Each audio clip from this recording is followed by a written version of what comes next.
Dana, I love you. You're so wrong. Trump, inflation was up 25% over the Obama economy he inherited. Ask him about Yemen, where he decided not to take action and allowed 100,000 people to keep on dying in Yemen.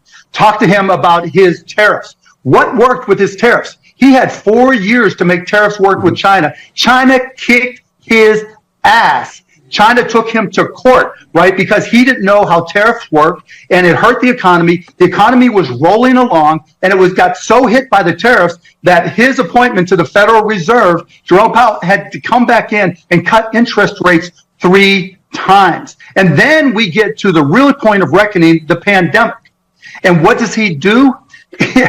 He says, if we don't test people, the viruses didn't really happen. He holds back on resources, except for Vladimir Putin, to keep people from getting healthy. That is not an accomplished president, Dana. He has not done anything.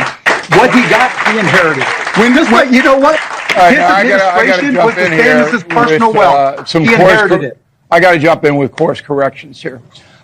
Number one, the real wages, which is really the only economic barometer for the folks, was up 8.2% in the 4 years Trump was president.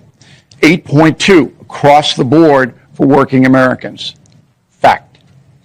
Under Biden-Harris, it is around 1%.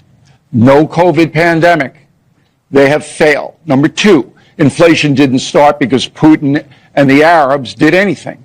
Inflation started, and I don't know whether you know this, Mr. Cuban, but Biden signed in his first week in office at least 20 executive orders, making it harder for every fuel company to harvest their product, whether it be fracking or oil or anything.